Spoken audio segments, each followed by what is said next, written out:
Hello everyone. आज हम discuss करने वाले हैं क्लास 10th का चैप्टर लाइट। सबसे पहले हम बात कर लेते हैं लाइट चैप्टर के डेफिनेशन की, क्योंकि सबसे पहले हमारे माइंड में यही क्वेश्चन आता है कि जो लाइट है वो क्या होता है। Light is a form of energy that makes us able to see the objects. Light energy की एक फॉर्म है जो हमें इस लायक बनाती है कि हम ऑब्जेक्ट्स को देख सकते हैं। अगर लाइट एनर्जी प्रेजेंट नहीं होगी तो आपको किसी भी रूम में या किसी भी जगह पर रखी हुई ऑब्जेक्ट्स दिखाई नहीं देगी। अब इसके हम बात कर लेते हैं प्रॉपर्टीज़ ऑफ लाइट की। लाइट की कुछ प्रॉपर्टीज़ होती है। सबसे पहली प्रॉपर्टी की हम बात करें तो that is electromagnetic waves, so does not require any medium to travel. 9th class में आपने पढ़ा होगा कि वेव्स जो है वो दो तरह की होती है। एक होती है मैकेनिकल वेव्स, एक होती है इलेक्ट्रोमैग्नेटिक वेव्स। जो मैकेनिकल वेव्स होती है उनको मीडियम की रिक्वायरमेंट होती है फॉर देयर प्रोपगेशन। प्रोपगेशन का मतलब होता है ट्रैवल करने के लिए। जैसे कि हमने साउंड चैप्टर में पढ़ा था कि जो साउंड वेव्स होती है एक्चुअली वो मैकेनिकल वेव्स होती है, उनको आगे ट्रैवल करने के लिए मीडियम की रिक्वायरमेंट होती है। लेकिन लाइट के केस में अगर आप ध्यान से देखोगे कि जो सन है वो कहाँ पर है, स्पेस में, and there is no particle. लेकिन अर्थ तक सन की लाइट आ पा रही है, तो इट मीन्स थोड़ा सा पाथ वो बिना पार्टिकल्स के भी ट्रैवल करता है। क्यों? क्योंकि जो लाइट है वो इलेक्ट्रोमैग्नेटिक वेव्स की बनी होती है। तो उस केस में हम कह सकते हैं कि लाइट जो है वो इलेक्ट्रोमैग्नेटिक वेव्स है जिनको किसी भी मीडियम की रिक्वायरमेंट नहीं होती ट्रैवल करने के लिए। लेकिन बाद में पार्टिकल नेचर भी इसका आया था, जिसमें ये बताया गया था कि लाइट को अगर पार्टिकल मिल जाता है तो आगे बढ़ने के लिए पार्टिकल्स के थ्रू भी ये ट्रैवल कर सकती है। इसलिए ये भी बात कही जाती है कि लाइट का जो है वो 2 टाइप्स का नेचर होता है। फर्स्ट वन होता है पार्टिकल नेचर एंड सेकंड होता है वेव नेचर। पार्टिकल नेचर ये कहता है कि लाइट को आगे बढ़ने के लिए पार्टिकल्स की जरूरत होती है, वो पार्टिकल्स के थ्रू आगे ट्रैवल कर सकती है। लेकिन वेव नेचर की अगर हम बात करें तो वेव नेचर ये कहता है कि लाइट जो है वो इलेक्ट्रोमैग्नेटिक वेव्स की बनी होती है, उसको आगे ट्रैवल करने के लिए जो मीडियम की रिक्वायरमेंट नहीं होती। बात करते हैं सेकंड प्रॉपर्टी की। Light tends to travel in a straight line. Light हमेशा एक स्ट्रेट लाइन में चलती है। इसका एक एविडेंस आप ये देख सकते हो कि अगर आपने कोई भी सोर्स ऑफ लाइट लिया, फॉर एग्जांपल आपने एक टॉर्च लिया, जब आप उसमें से लाइट को एमिट कराओगे तो आप देखोगे कि वो स्ट्रेट जाएगी। अगर आप उसके पाथ में, उसके रास्ते में कोई भी एक पर्टिकुलर ओपैक ऑब्जेक्ट रख दोगे तो लाइट जो है अब आर पार उसके नहीं जा पाएगी और उसकी एक शैडो फॉर्म होगी। तो शैडो फॉर्म हो पाती है जस्ट बिकॉज कि लाइट एक स्ट्रेट लाइन में चलती है। और 1 मार्कर में 1-2 बार ये सीबीएसई में क्वेश्चन पूछा भी गया है बोर्ड एग्जाम में कि जो शैडो फॉर्मेशन होता है वो लाइट की किस प्रॉपर्टी के कारण होता है। तो उसमें आप बता सकते हो कि जस्ट बिकॉज कि light always travel in a straight line. इसके बाद थर्ड इसमें प्रॉपर्टी बताई है light has a dual nature. ये आपको ऑलरेडी मैं बता चुका हूँ कि दोनों तरह का नेचर होता है, वेव नेचर भी as well as particle nature भी। अब से कुछ टाइम पहले बोर्ड एग्जाम में क्वेश्चन भी आता था कि light has dual nature, explain this. लेकिन अब ये कम आने लगा, लेकिन अगर आता है तो आपको माइंड में रखना है वेव नेचर, इलेक्ट्रोमैग्नेटिक वेव्स को आपको बताना है, पार्टिकल नेचर कि लाइट को अगर पार्टिकल्स मिलेंगे तो वो पार्टिकल्स के थ्रू भी आगे बढ़ सकती है। इसके बाद है लाइट कास्ट शैडो। लाइट जो है वो शैडो फॉर्मेशन होता है लाइट के केस में, वो मैंने आपको बताई दिया जस्ट बिकॉज कि light always travel in a straight line. अब बात करते हैं इसकी फिफ्थ प्रॉपर्टी की। तो फिफ्थ प्रॉपर्टी की अगर हम बात करें तो बात करते हैं फिफ्थ प्रॉपर्टी की। तो लाइट की फिफ्थ प्रॉपर्टी होती है कि speed of light is maximum in vacuum. Light की स्पीड एयर में और वैक्यूम में लगभग सिमिलर होती है, थोड़ा सा डिफरेंस होता है, लेकिन उस वैल्यू को हम अप्रोक्सीमेटली 3 × 10⁸ मीटर पर सेकेंड के बराबर ही लेते हैं। फिर बात करते हैं लाइट की। When light falls on a surface, जब लाइट किसी सरफेस पर पड़ती है तो फॉलोइंग में हैपन्स। तो कुछ 3 फिनोमिना वो दिखाती है, रिफ्लेक्शन, रिफ्रैक्शन एंड एब्जॉर्बेशन। आपके सिलेबस में अभी जो आपको मेन पढ़ना है that is reflection and refraction, और अभी इस वाली वीडियो में हम कवर करने वाले हैं रिफ्लेक्शन। बात करते हैं रिफ्लेक्शन। रिफ्लेक्शन क्या होता है, जो आपने पहले छोटी क्लासेस में भी पढ़ा हुआ है, the bouncing back of light when it strike a polish surface. Light के रिफ्लेक्शन के लिए सरफेस का पॉलिश्ड और शाइनिंग होना जरूरी है। जबकि 9th क्लास में जब आपने साउंड चैप्टर पढ़ा था तो उसमें पढ़ा था कि सरफेस का हार्ड होना जरूरी है। लेकिन इस वाले केस में जो सरफेस है वो पॉलिश्ड और शाइनिंग होना चाहिए, तभी जो लाइट है वो बाउंस बैक करेगी, जिस मीडियम से वो आई है उसी मीडियम में वो वापस चली जाएगी। This phenomena of bouncing back of light is called reflection of light. जब भी रिफ्लेक्शन होगा तो वो कुछ लॉ को फॉलो करेगा। सबसे पहले हम इसका डायग्राम समझ लेते हैं जिससे कि आपको जो इसके लॉ है वो आसानी से समझ में आ जाएंगे। सबसे पहले this is called reflector. Light जिस सरफेस से टकरा के वापस जा रही है that surface is called reflector. जो ये रे है, जो आने वाली रे होती है that is called incident ray. और इस रिफ्लेक्टर के साथ में 90 डिग्री पर एक इमेजिनरी लाइन हम इमेजिन करके चलते हैं, उसको नॉर्मल कहा जाता है, दैट इज नॉर्मल। और जो टकरा के वापस जाएगी that is known as reflected ray. यहाँ पर आपको मेन ध्यान ये देना है कि ये जो नॉर्मल और इंसिडेंट है इसके बीच में एक एंगल बनेगा जिसको कहा जाएगा एंगल ऑफ इंसिडेंस, और जो रिफ्लेक्टेड और नॉर्मल है उसके बीच में एक एंगल बनेगा that is known as angle of reflection. अब इसके लॉ की हम बात कर लेते हैं, और एक पॉइंट ये भी ध्यान रखना, ये इंसिडेंट रे, रिफ्लेक्टेड रे और नॉर्मल ये तीनों एक ही पॉइंट पर मिलती है, that point is known as the point of incidence. अब सबसे पहले अगर हम इसके फर्स्ट लॉ की बात करें तो angle of incidence is always equal to angle of reflection, यानी कि अगर एंगल आई यहाँ पर आपका 45 डिग्री है तो एंगल आर भी आपका 45 डिग्री होगा। सेकंड की बात करें तो incident ray, reflected and normal ये जो तीनों रे होती है ये हमेशा एक ही पॉइंट पर मिलती है and that point is known as point of incidence. ये काफ़ी इंपॉर्टेंट है, ये आपको लॉज याद रखने हैं। अब बात कर लेते हैं इमेजेस की। इमेजेस क्या होता है? It is a point where at least two light rays actually meet और अपीयर्स टू मीट। ये दोनों पॉइंट में बहुत बड़ा डिफरेंस है, याद रखना। एक्चुअली मीट हमेशा रियल इमेज बनाएगा, जबकि जो अपीयर्स टू मीट है वो हमेशा वर्चुअल इमेज बनाएगा। इमेजेस क्या होती है? जब लाइट टकरा के, जब भी कोई ऑब्जेक्ट है तो उस ऑब्जेक्ट से बहुत सारी रे निकलती है और वो रिफ्लेक्टर से टकराने के बाद किसी एक पॉइंट पर या तो आपको एक्चुअली में मिलती दिखेगी या अपीयर्स टू मीट होता है, यानी कि ऐसा लगता है कि वो मिल रही है लेकिन वो रियल में नहीं मिल रही है। लेकिन जब भी दो रिफ्लेक्टेड रे या दो से ज़्यादा रिफ्लेक्टेड रे जहाँ मिलती है वही आपका वहाँ पे इमेज बनता है, और यही इसका एक डेफिनेशन है कि ये वही पॉइंट है जहाँ पे एक्चुअली उनका इंटरसेक्शन हो रहा है या आपस में वो मिल रही है। अब बात कर लेते हैं इसी यहाँ पर दो कैटेगरी होती है इमेजेस की। एक होती है आपकी रियल इमेज। सबसे पहले अगर रियल इमेज की बात करें, when light ray actually meet, जब वो रियल में मिलती है, क्योंकि अगर आप देखोगे जैसे आप थिएटर में जाते हो मूवी देखने तो प्रोजेक्टर से अगर रेज जा रही है तो वो एक्चुअली एक पॉइंट पर इंटरसेक्ट करती है और वहीं पर हमने वाइट स्क्रीन लगा दी और आपको इमेजेस दिखना शुरू हो गई। तो यही आपकी रियल इमेज है कि रियल इमेज ही वो होती है जो एक्चुअली स्क्रीन पर ली जा सकती है, which can be obtain on a screen. जबकि हम बात करें for example in cinema screen जो इन्होंने दिया भी है। अब हम वर्चुअल इमेजेस की बात कर लेते हैं। वर्चुअल इमेज क्या होता है? Formed when light ray appears to meet, जब वो एक पॉइंट पर हमें ऐसा लगता है कि मिल रही है। जैसे कि अगर आप प्लेन मिरर में डेली अपने आप को देखते हो तो वहाँ पे, या फिर कॉन्वेक्स मिरर जो आपने व्हीकल्स में यूज़ करते हो, जब आप बाइक चला रहे हो या आप गाड़ी चला रहे हो तो उसका जो साइड व्यू मिरर होता है जिसमें आप पीछे का ट्रैफिक देखने के लिए यूज़ करते हो, दैट इज़ कॉन्वेक्स मिरर। तो उसमें जो होता है हमेशा जो इमेजेस बन रही है वे वर्चुअल होती है। वर्चुअल इन द सेंस कि वो कभी भी जो रिफ्लेक्टेड रे है वो रियल में इंटरसेक्ट नहीं कर रही, क्योंकि अगर आप वहाँ पे एक वाइट स्क्रीन लगा दोगे, अगर आप मिरर के सामने हो, प्लेन मिरर के सामने आप खड़े हुए हो, आप अपने आप को देख रहे हो, तो उसमें अगर आप अब वहाँ पे मिरर की जगह एक वाइट स्क्रीन लगा दो तो क्या अब आप अपने आप को देख पाओगे? नहीं, क्योंकि आपसे निकलने वाली रे एक्चुअली रियल में इंटरसेक्ट कर ही नहीं रही थी एयर में कहीं पे भी, और इसलिए आप खुद को देख भी नहीं सकते। तो वो प्लेन मिरर के अंदर केवल एक आपका माइंड बैक ट्रैकिंग करता है कि इमेजेस को मिलाता है और उसी पर आपकी एक वर्चुअल इमेज बन जाती है। वर्चुअल इमेज हमेशा इरेक्ट होगी, इरेक्ट का मतलब सीधी बनेगी, सेम साइज की बनती है जनरली प्लेन मिरर के अंदर। जबकि जो रियल इमेज होती है वो हमेशा इन्वर्टेड होती है। इन्वर्टेड इन द सेंस कि आप जिस ऑर्डर में खड़े हो उसका इन्वर्टेड साइज आपको वो दिखाएगा। बात कर लेते हैं अब images formed by a plane mirror. ये एक प्लेन मिरर के द्वारा एक इमेज को दिखाया गया है। किस तरीके से इमेज बनती है समझ लेते हैं इसको। ये एक एक्सटेंडेड ऑब्जेक्ट है, ए और बी जो है ऑब्जेक्ट को रिप्रेजेंट कर रहा है, और जनरली हर एक ऑब्जेक्ट के हर एक पार्ट से रे निकलेगी, क्योंकि अगर वो ऑब्जेक्ट है तो वो किसी भी सोर्स ऑफ लाइट से रे लेके वो रे उस पर आ रही है और टकराने के बाद उससे निकल रही है। लेकिन हम केवल यहाँ पे अपने कन्वीनियंट के अकॉर्डिंग ए और बी यानी कि टॉप और जो बॉटम पार्ट है इन दोनों से ही हम केवल रे को निकलते हुए दिखाएंगे। और ये बात आप हमेशा ध्यान रखना, किसी भी ऑब्जेक्ट की इमेज को बनाने के लिए मिनिमम हमें 2 रे की रिक्वायरमेंट होती है। एमसीक्यू में कई बार बोर्ड में क्वेश्चन पूछा जाता है कि इमेजेस बनाने के लिए हमें मिनिमम कितनी रे की रिक्वायरमेंट रहती है, तो उसका आंसर आपको हमेशा 2 लिखना है। तो सबसे पहले टॉप की हम बात कर लेते हैं। यहाँ पे हमने देखा कि जो पॉइंट ए है, पॉइंट ए से 2 रे जा रही है। अब ये आपका रिफ्लेक्टर है जो प्लेन मिरर का काम कर रहा है, और रिफ्लेक्टर के लिए हमेशा एक चीज़ ध्यान रखना, उसको इस तरीके से रिप्रेजेंट किया जाता है कि एक साइड में उसके छोटी छोटी डैश लाइनें दिखाई जाती है जो कि रिप्रेजेंट करती है कि ये जो पीछे का इसका बैक पार्ट है ये पॉलिश्ड है, यानी कि इस पर पेंट हो रखा है।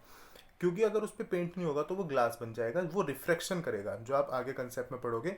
रिफ्लेक्शन के लिए जो सरफेस है उसका पॉलिश्ड होना जरूरी है। अब इसमें सबसे पहले एक चीज़ देख लेते हैं, यहाँ से रह गई, ये पॉइंट भी इंपॉर्टेंट है, जब ये जा रही है परपेंडिकुलरली तो ये ऐसे ही वापस आ जाएगी, इन द सेंस कि जिस तरीके से ये गई, जिस एंगल से, उतने ही एंगल से ये वापस भी आ रही है। और यहाँ पे बोर्ड में पूछा भी जाता है कि एंगल ऑफ इंसिडेंस कितना होगा, तो ध्यान रखना 0 डिग्री। क्यों? क्योंकि इसमें आप ध्यान से देखो, अगर ये इस तरीके से गई परपेंडिकुलरली, ये रिफ्लेक्टर है और नॉर्मल भी इसका परपेंडिकुलरली होगा, तो यानी कि इंसिडेंस और नॉर्मल के बीच में एंगल आई बन रहा है 0 डिग्री का, तो एंगल आर भी बनेगा 0 डिग्री का। सेकंड रे लेते हैं ये वाली, और ये टकरा के ऐसे वापस जा रही है। यहाँ पे हमने ये नॉर्मल ले लिया, ये आई और ये आर, जितना आई है उतना आर लिया। अब फाइनली अगर इसमें आप ध्यान से देखोगे कि दोनों जो रिफ्लेक्टेड रे हैं, एक इधर को जा रही है रिफ्लेक्टेड रे, एक इधर को जा रही है, ये आपस में इंटरसेक्ट नहीं कर सकती। तो यहाँ पे जो ऑब्जर्वर होगा उसका माइंड जो है वो बैक ट्रैकिंग करेगा कि इन रे को अगर आगे की तरफ ऐसे बढ़ा दो तो क्या ये एक पॉइंट पर मिल जाएगी, और ये एक पॉइंट पर मिलती हुई उसको दिखाई देगी, appears to meet, and that's why this is called the virtual image. Virtual image को हम a डैश b डैश से रिप्रेजेंट करते हैं। यहाँ पे प्लेन मिरर की ये खास बात है कि ये जो इमेजेस बनाएगा वो सेम साइज की होगी, सेम डिस्टेंस पर होगी, यानी कि मिरर से जितनी डिस्टेंस पर ऑब्जेक्ट है उतनी ही डिस्टेंस पर इमेज होगी, and that will be virtual and direct. और एक फिनोमिना आप और पढ़ोगे, कंसेप्ट आप और देखोगे, that is laterally inverted. Laterally inverted होता है कि जो साइड्स है उनका ऑर्डर रिवर्स हो जाता है। जैसे कि अगर आप प्लेन मिरर के सामने खड़े हो तो जब आप अपना राइट हैंड ऊपर की तरफ उठाओगे तो आप देखोगे कि मिरर के अंदर लेफ्ट हैंड उठता हुआ दिखाई देगा, जब आप लेफ्ट हैंड को उठाओगे तो राइट हैंड उठता दिखाई देगा। तो ये जो साइड्स का रिवर्स ऑर्डर होता है, दिस फिनोमिना इसको लैटरल इन्वर्जन, जिसको में आप प्लेन मिरर के अंदर ये फिनोमिना आप देख सकते हो। अब इसके बाद बात कर लेते हैं हम यहाँ पे लैटरल इन्वर्जन की डेफिनेशन यहाँ पे गिवन भी है, आप देख सकते हो। The right side of the object become the left side and the left side becomes the right side, this phenomena is known as lateral inversion. इसका यूज क्या होता है, एप्लीकेशन कहाँ पर होती है, इसका यूज़ होता है एम्बुलेंस पे। जब आप देखोगे कि जो एम्बुलेंस वैन है उस पर जो एम्बुलेंस लिखा रहता है that is written in the reverse order, जैसा आप यहाँ पे देख सकते हो। उसका रीज़न क्या है, उसका मेन रीज़न यही है कि उसको हम रिवर्स ऑर्डर में इसीलिए लिखते हैं कि ताकि आगे कोई भी व्हीकल जा रहा होगा तो उसको वो सीधा दिखाई देगा, क्योंकि अगर आप सीधा लिखोगे तो उल्टा दिखाई देगा। तो ड्राइविंग करते टाइम पे उसका माइंड बिजी हो सकता है, तो अगर आपने ऑलरेडी एम्बुलेंस वैन पे वो रिवर्स ऑर्डर में लिखा है तो उसको सीधा दिखाई देगा, और वो ये सोच के कि कोई इमरजेंसी केस हो सकता है उस गाड़ी को आगे जाने देगा। तो that's why it is written in the reverse order. बात कर लेते हैं स्फेरिकल मिरर्स की। स्फेरिकल, इसके नाम में इसका डेफिनेशन छुपा है, स्फेयर इन द सेंस एक पर्टिकुलर गोला। तो एक स्फेयर होता है जो पूरा ग्लास का बना होता है, और उसमें हम थोड़ा सा पार्ट लेते हैं उसका रिफ्लेक्शन को करने के लिए, तो इसलिए ये जो मिरर्स होते हैं ये स्फेरिकल मिरर्स कहलाते हैं। दो तरह के होते हैं ये, एक होता है कॉन्वेक्स और एक होता है कॉनकेव। इनको समझ लेते हैं। सबसे पहले हम बात करते हैं कॉन्वेक्स की।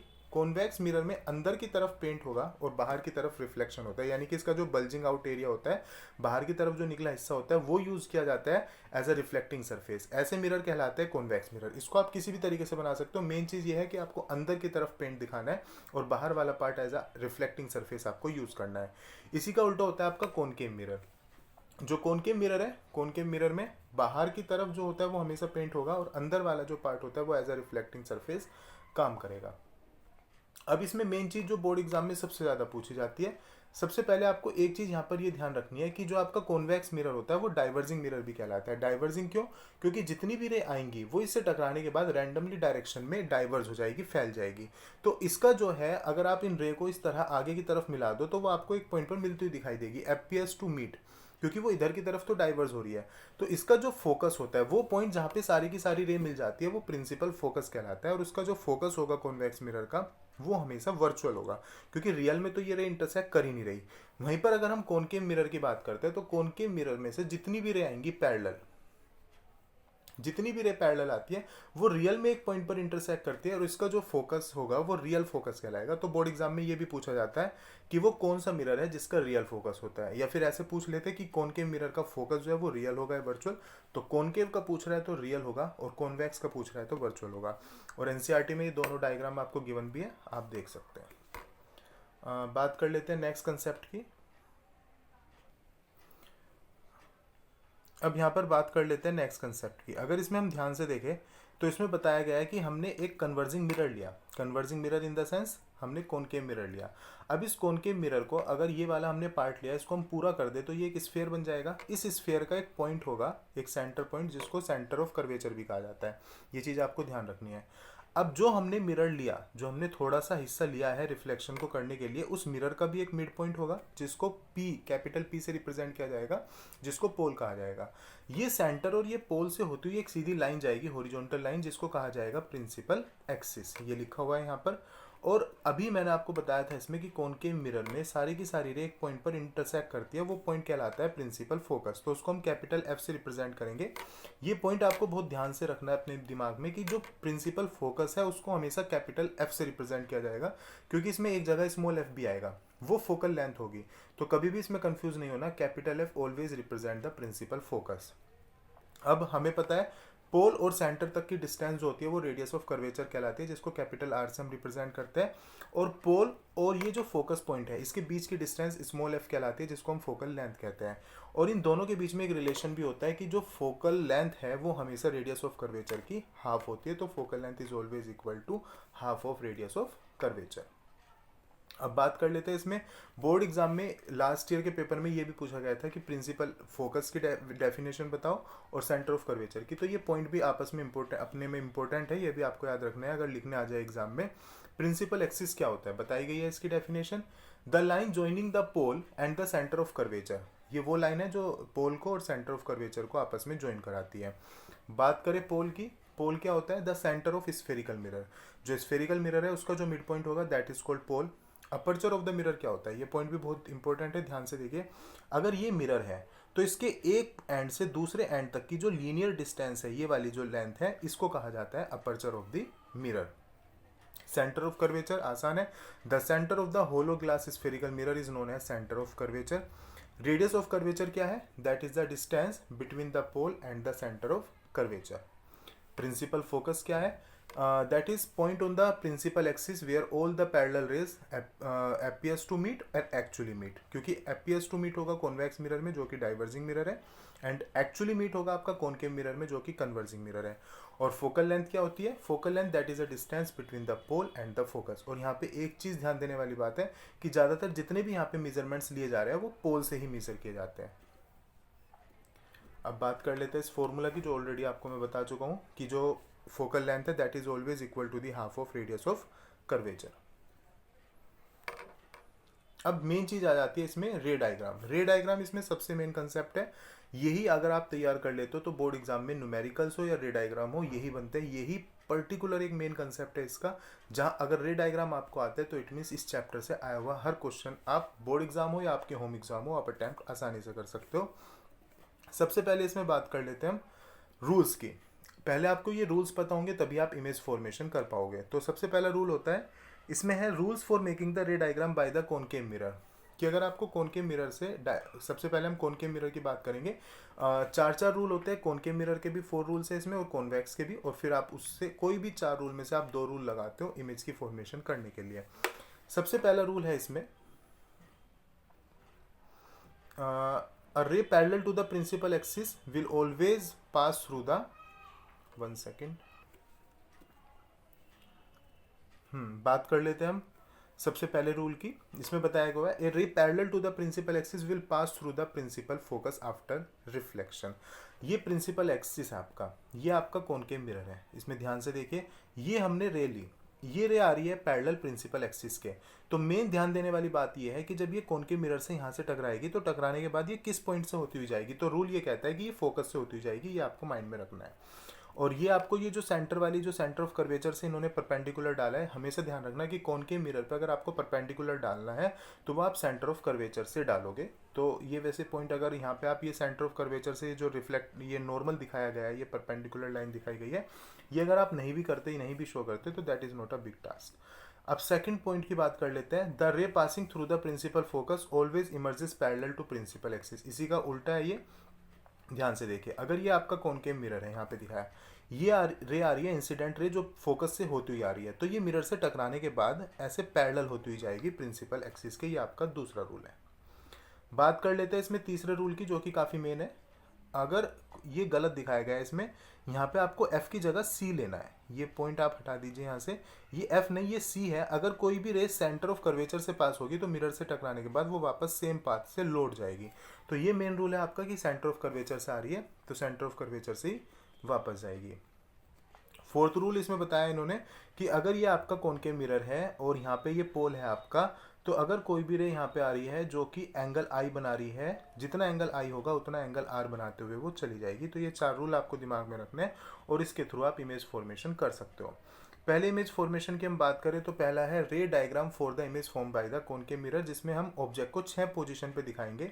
सबसे पहली पोजीशन है कि हम ऑब्जेक्ट को इन्फिनिटी पे दिखाएंगे, फिर हम उसको सेंटर ऑफ कर्वेचर के पीछे दिखाएंगे, फिर सेंटर ऑफ कर्वेचर पे, फिर सेंटर ऑफ कर्वेचर और फोकस के बीच में, फिर फोकस पर, और फिर फोकस और पोल के बीच में। तो इस तरीके से 6 केस हमारे बनेंगे। सबसे पहले वाला केस हम लेते हैं जब हमने ऑब्जेक्ट को कहाँ पे रखा है, इन्फिनिटी पे रखा है।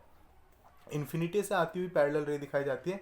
इस डायग्राम को आप दूसरे तरीके से भी बना सकते हैं, वो देखिए एक बार कैसे। ये आपने कॉनकेव मिरर लिया, ये आपने प्रिंसिपल एक्सिस ली, ये पोल, ये फोकस, और ये आपका सेंटर ऑफ कर्वेचर।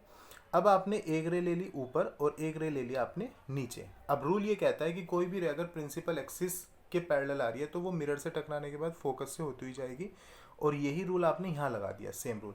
अब दोनों आपको रिफ्लेक्टेड रे कहाँ इंटरसेक्ट करती हुई दिखाई दे रही है? फोकस पे। तो अगर वो फोकस पे इंटरसेक्ट कर रही है तो अब उस इमेज के बारे में आपको 3 बातें लिखनी होती है। पोजीशन हमने लिख दी एट एफ, एफ का मतलब फोकस। अब आपको उसका नेचर भी बताना है, वो एक्चुअली में इंटरसेक्ट कर रही है, तो जब वो एक्चुअली में इंटरसेक्ट करेगी तो वो रियल होगी। और एक चीज़ मैंने आपको बताई थी कि रियल इमेज हमेशा इन्वर्टेड भी होगी। और थर्ड होता है आपका पॉइंट साइज। आपने देखा उसमें ध्यान से कि बहुत छोटी इमेज बनी है, तो छोटी इमेज बनी है तो वो हमेशा पॉइंट साइज कहलाएगी। हाईली डिमिनिश का मतलब होता है बहुत ज़्यादा छोटी। ये वर्ड आपको याद रखना है, क्योंकि अगर कोई भी न्यूमेरिकल आ रहा है तो वो आपको स्मॉलर लिख के नहीं देंगे, वो आपको डिमिनिश्ड लिख के देंगे। अब सेकंड की बात कर लेते हैं। जब हमने ऑब्जेक्ट को रखा बियॉन्ड सी, बियॉन्ड का मतलब होता है बिहाइंड, यानी कि सी के पीछे। तो यहाँ पे आप देख रहे हो ये सी है, ये आपका एफ है, ये एनसीईआरटी में भी बने हुए हैं, आप अपनी बुक में भी एक बार देख सकते हो इन रे डायग्राम्स को। तो हमने सी के पीछे रखा ऑब्जेक्ट को, ये ऑब्जेक्ट दिखाई गई है ए बी के द्वारा। हमने ए से यानी कि टॉप से 2 पॉइंट दिखाए। एक रे हमने ऐसे ली जो प्रिंसिपल एक्सिस के पैरेलल जा रही है, रूल ये कहता है वो फोकस से होती जाएगी। दूसरी रे हमने सेंटर ऑफ कर्वेचर से ले ली।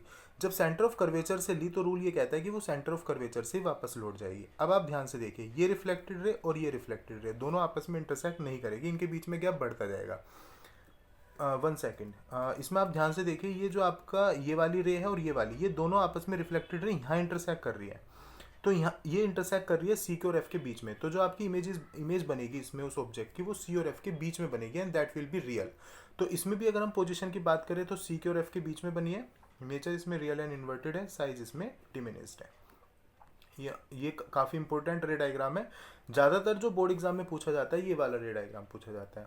अब बात कर लेते हैं हम थर्ड की। थर्ड केस कहता है सेंटर ऑफ कर्वेचर। ये स्पेशल केस कहलाता है क्योंकि इसमें जितना साइज ऑब्जेक्ट का है उतना ही साइज इसमें इमेज का भी होगा। अब इसमें ध्यान से देखिए, सबसे पहले इसमें दिखाया गया है ये ऑब्जेक्ट है, 1 सेकेंड, ये इसमें ये दिखाया गया है ये ऑब्जेक्ट है, ये प्रिंसिपल एक्सिस, ये आपका कॉनकेव मिरर। अब हमने यहाँ से ले ली, ये पैरेलल गई तो फोकस से जाएगी, एक फोकस से गई तो पैरेलल हो जाएगी, तो दोनों इंटरसेक्ट कर रही है यहाँ पर, तो यहीं पर इमेज बन गई। तो जहाँ पर ऑब्जेक्ट रखी थी जस्ट उसके नीचे ही उल्टी इमेज बनी है। तो इसमें ये देखा आपने ध्यान से कि जो साइज ऑब्जेक्ट का था उतने ही साइज की इमेज बनी, सेम पोजीशन पर बनी, रियल एंड इन्वर्टेड बनी। तो इसकी अगर हम पोजीशन की बात करें तो एट सी, हम इसमें नेचर की बात करें तो रियल एंड इन्वर्टेड, साइज की बात करें तो same size as of object. Fourth की बात करते हैं, when object is place between C and F, जब ऑब्जेक्ट को सी और एफ के बीच में रखा गया। अब आप ध्यान से देखेंगे, सबसे पहले जब हमने ऑब्जेक्ट को इन्फिनिटी पे रखा था तो पॉइंट साइज की इमेज बनी थी, फिर हमने थोड़ा इन्फिनिटी से आगे लेकर आए जो बियॉन्ड सी था, तो उसमें थोड़ा इमेज का साइज बढ़ा, जब हमने उसको सी पर रखा तो सेम साइज बना। तो यानी कि साइज पहले बहुत ज़्यादा छोटा था, फिर थोड़ा बढ़ा, फिर सेम साइज हो गया, अब इसमें साइज जो है वो छोटा होता जाएगा।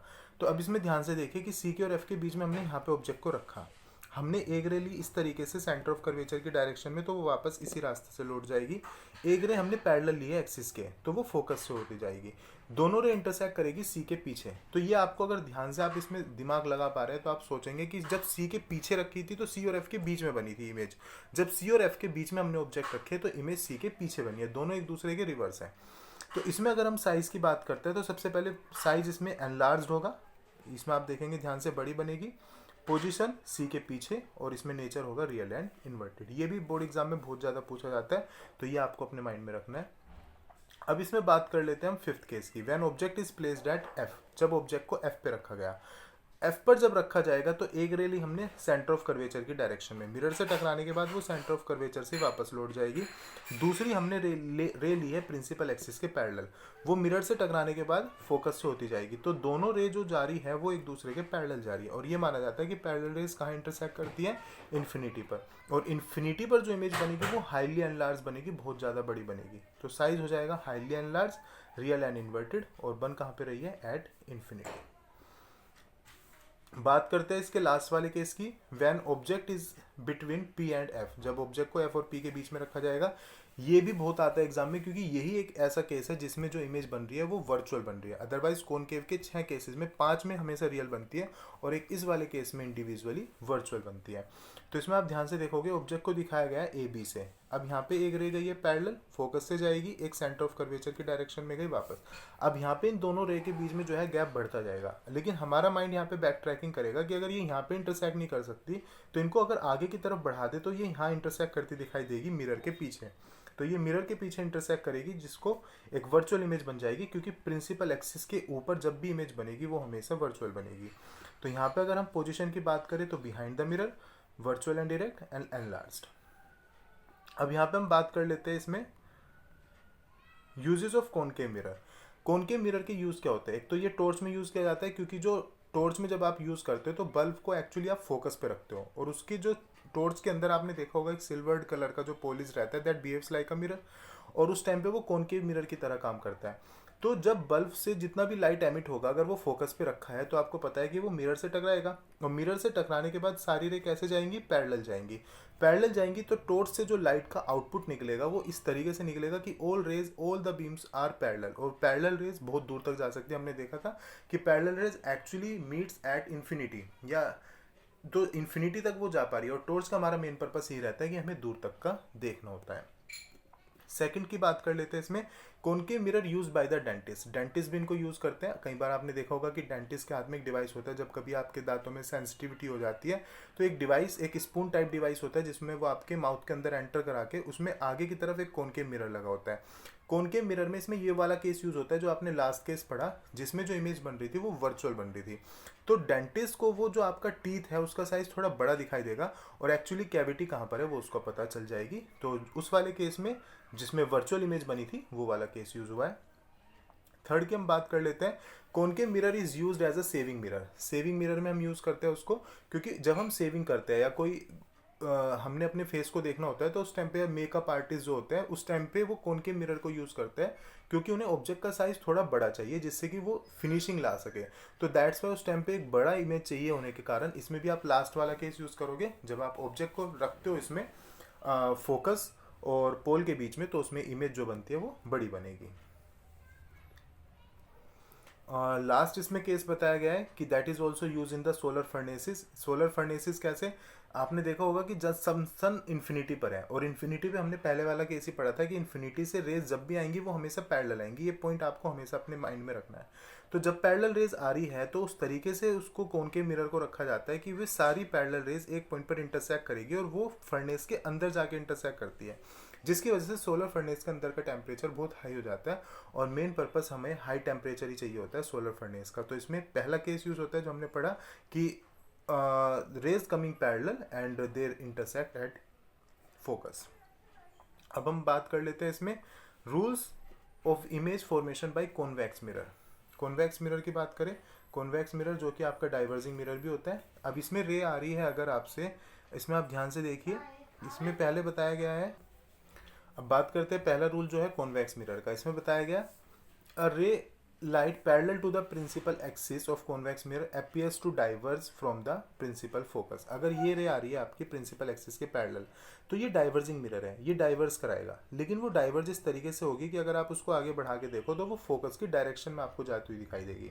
तो इसके रूल्स थोड़ा सा टफ है, आपको तरीके से इसको समझना है। सेकंड की बात करें, रे which is directed towards the focus. अगर कोई रे फोकस की डायरेक्शन में आ रही है तो वो यहाँ मिरर से टकराने के बाद में प्रिंसिपल एक्सिस के पैरेलल जाएगी।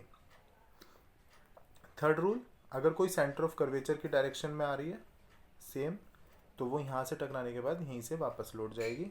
और इसमें फोर्थ रूल होता है सेम जैसे पीछे था, अगर वो पोल पर आई तो जितना उसने एक्सिस और पोल के बीच में यहाँ पे इंसिडेंट और पोल के एक्सिस के बीच में एंगल आई बना तो उतना ही एंगल आर बनाते हुए वो वापस चली जाएगी, आई आर के बराबर होगा। अब इसमें दो ही केस पॉसिबल है, एक होगा जब ऑब्जेक्ट इन्फिनिटी पे रखी है, और एक आप ऑब्जेक्ट को इन्फिनिटी और पोल के बीच में रखोगे।